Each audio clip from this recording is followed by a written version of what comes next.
Welcome to the Deep Dive into Agile Marketing podcast with your host, John Cass. Together, we'll take a closer look at the ins and outs of marketing through an agile lens.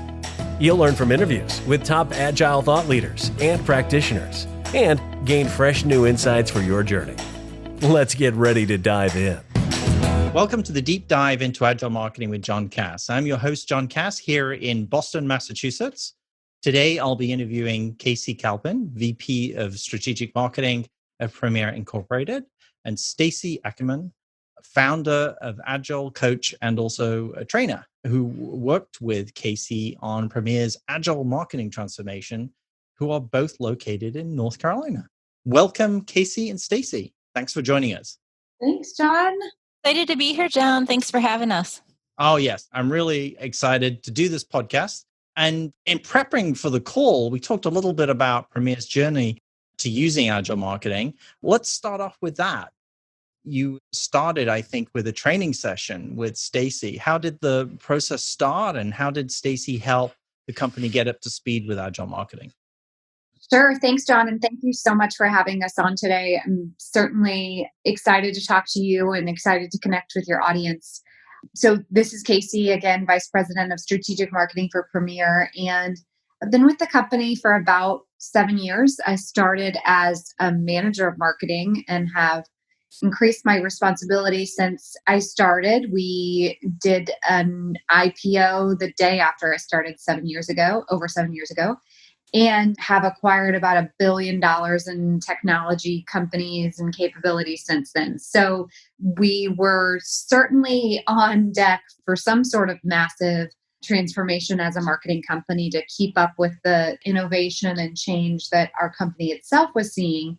What I found is that we were just moving a little slow, which is okay, but we were moving slow in the aspect of getting things to market. And that worried me a little bit, because once we finally got things to market, the feedback in the market and what the consumer of the information was feeling kind of changed. And so I wanted some more agility in the team.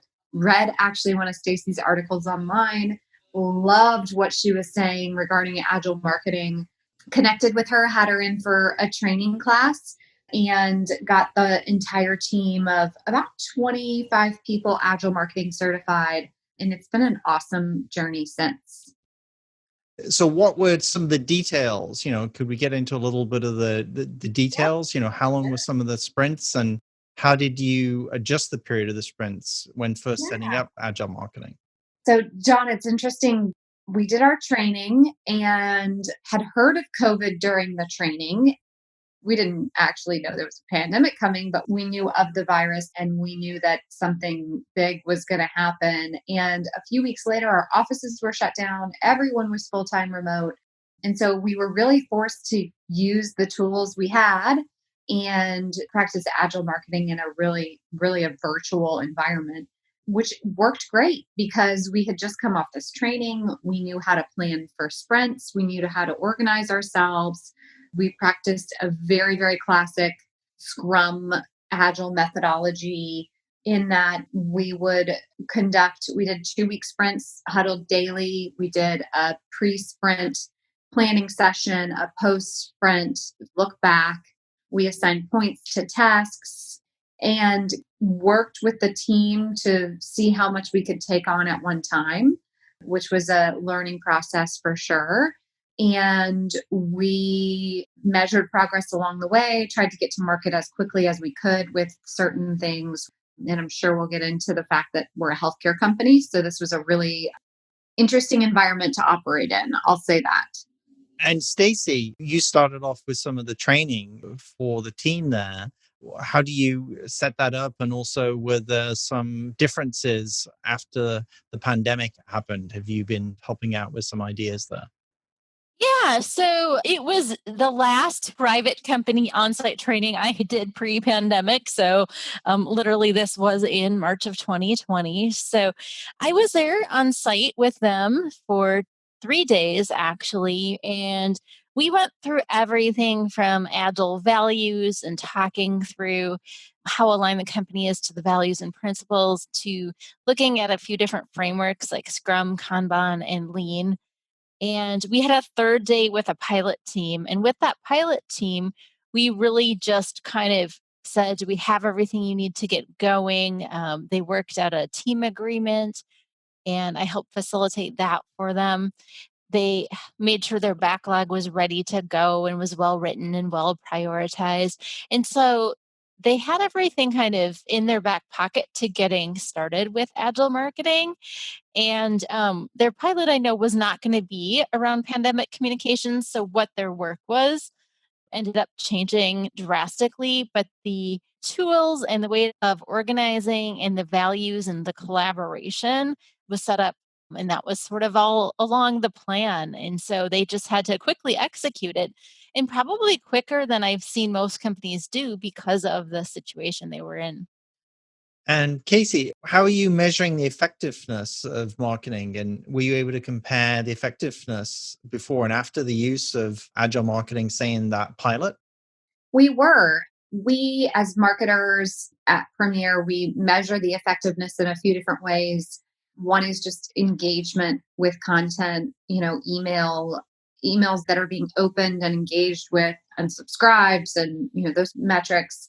Also conversion numbers of lead to pipeline opportunity and, how we're growing our network through social channels and the like. So we certainly were able to measure, and so far, so good. I mean, we're operating in a pandemic and a time that is incredibly challenging for healthcare leaders across the country, and have really made a decision as a company to just be by their side and help with whatever it is we can help with, whether it's commercial or non. And so our goal was to just keep them engaged and try to disseminate the right information at the right time that can actually be helpful and drown out, some of the other noise, get everything they need in the same place. And so, yes, to your question, we have absolutely improved and maintained in some ways unexpectedly our levels of engagement amidst COVID, which is pretty astounding. That's great. That's great. So, how did agile marketing communications impact the workload of the teams? Was there any right sizing of tasks, or with the pilot group, was there right sizing of that group, or has there been, say, right sizing of other group as you've spread it out over time? It's really interesting, and Stacey can comment on this too because she's seen our team go through this journey. But with with a combination of shared services teams like automation and marketing operations, creative and digital experts, along with solution marketers and what I would call campaigners, there I think was a misunderstanding about how little or how much work it took to do a certain task or deliverable. And so what this process has taught us is really to understand comprehensively what it takes to get something done start to finish by assigning points and by really getting sharp with someone who maybe only had existed in a digital or social media type role, understanding what it takes to get the entire campaign up and running and out the door, and sometimes even taking on some of those tasks that are outside of their domain in order to get it to market quicker. So we have right sized our teams. We've shifted effort where there may have been an imbalance, and it's been a really great exercise for us to understand holistically what it takes to get something to market and what sort of measurement we need along the way to optimize. Stacey, in right sizing, is that one of the issues that you see teams struggling with, or it's something it's easy for them to cope with? Yeah, I see most marketers never really taking the time to estimate their work. And I think with story point estimation, which is what they learn to do, it's a really quick way to just get everybody on the team on the same page on what that work entails. And so it is something I really encourage teams to try because it is all about the conversation around the work for the whole team to have that shared understanding. And once they start to have that shared understanding, it just goes much, much faster and smoother and more collaboratively as they get used to working that way. And Kaycee, how did you get people on board with making the change to agile marketing within the teams? Well, maybe a piece of advice for any marketing executives that are thinking about making the switch. I was very experimental upfront. I said we're going to try this. We're going to explore with Stacey and see, what sticks and what doesn't. What I found when I had that approach was that, some were on board and some weren't. And so what I've since done is made it just part of our principles of marketing and how we get the work done. And so anyone new that comes on board is required to go through a course with Stacey, either virtual or in person. Both are excellent. And to learn the principles of agile marketing in the environment in which we work. And it's been great. It's just a given. Oftentimes, I'm actually finding, John, that when people talk about Agile with me or other hiring managers in the interview process, they actually get really excited about joining our team. It's something different. I don't think a lot of marketing teams are fully on board with it.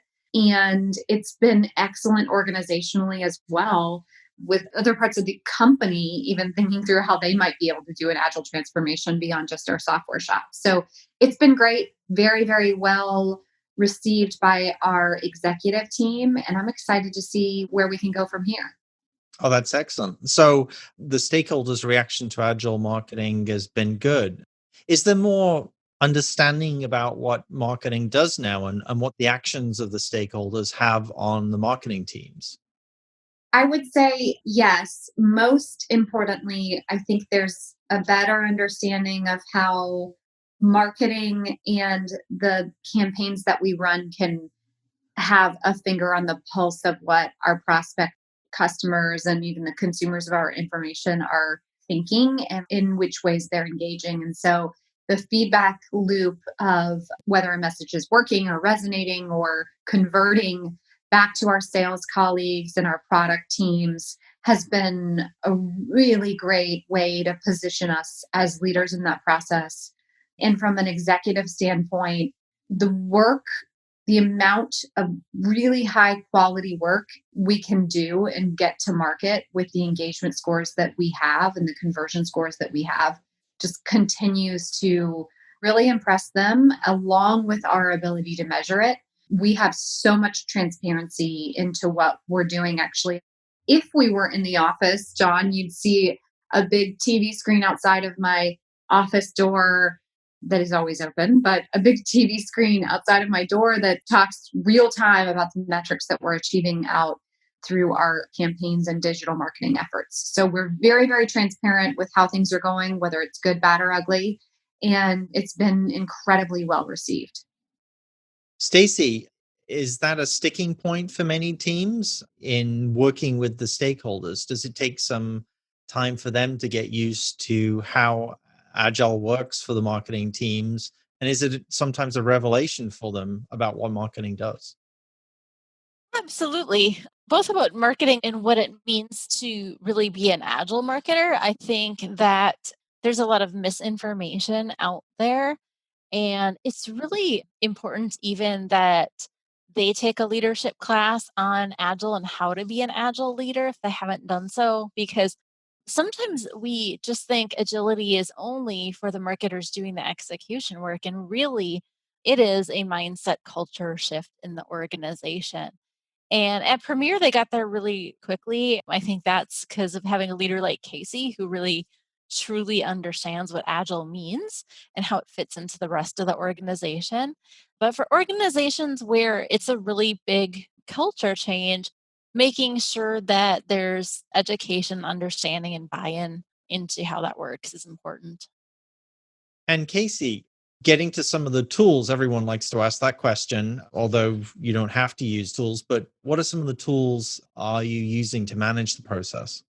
So we have a very comprehensive MarTech stack. We have gone through several different tools to organize us in terms of Agile. Really, really critical to have that kind of project management tool that suits your needs.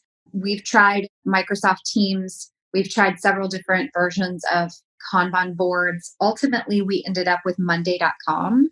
It allows us with flexibility, bring in different tasks, assign points, and put them on sort of sprint boards, have backlogs, have visibility across all of the efforts for the entire organization, as well as some collaboration mechanism for those that are actively working on Sprint and our shared services team. So we use Monday.com.